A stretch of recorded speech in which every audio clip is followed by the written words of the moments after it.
Hello viewers, আসসালামু আলাইকুম। আজকে আপনাদেরকে দেখাবো হলো আমি কী কী মাছ চাষ করি এবং কী কী মাছ লালন পালন করি।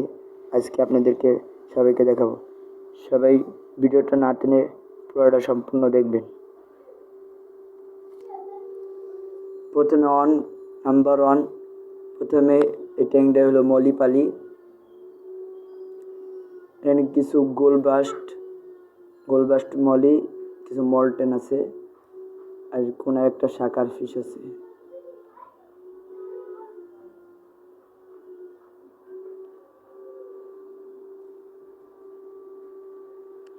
এখানে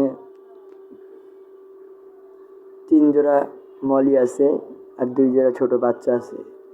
শাকারটা উপরে উঠছে। এটা হলো শাকার ফিশ। মানে এটা রাখলে একটা জিনিস ভালো হয়, মানে পানি বেশি দ্রুত ময়লা হয় না। মানে এটা হলো ময়লা পরিষ্কার করার জন্য ভালো একটা ফিশ। নাম্বার ওয়ান হলো এই ট্যাঙ্কটা। আর দ্বিতীয়তে পালি হলো এই যে, এটা হলো আমার বেটা ট্যাঙ্ক। এটা হলো বেটা লালন পালন করি। এখানে হলো ফিমেল আর মেল ব্রিডিং করতে দিয়েছি। ব্রিডিংটা কেমন হয়েছে আপনারা কমেন্টে বলবেন। বেটা ফিশে আরও বড় জায়গা লাগে ব্রিডিংয়ে, কিন্তু বড় জায়গা পাবো কই, সেজন্য আমি ছোট জায়গা দিছি।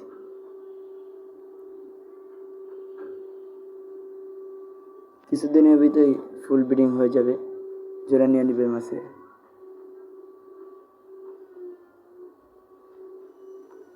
বেটা ফিশ দেখতে খুব সুন্দর। মাছটা এমন একটা মাছ, দেখতে অনেক সুন্দর লাগে, কিউট। ময়ূরের ভিতর পাখাগুলো অনেক বড় বড় হয়।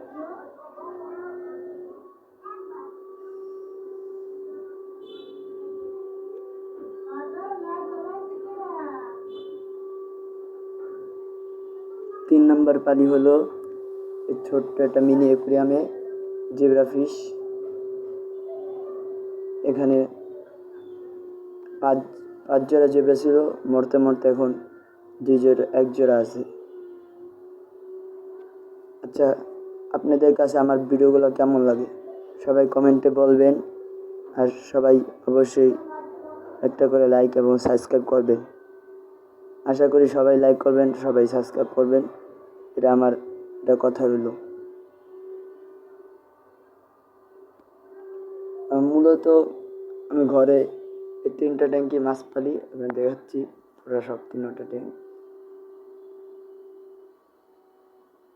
এটা হলো 1 নম্বর ট্যাঙ্ক, দ্বিতীয় ট্যাঙ্কে ফাইটার, তৃতীয় ট্যাঙ্কে জেব্রা ফিশ। এটা হলো সবচেয়ে মিনি ট্যাঙ্ক। আপনারা সবাই দোয়া করবেন এই ফাইটার ফিশের জন্য ব্রিডিংয়ে বাচ্চা হয় ভালো।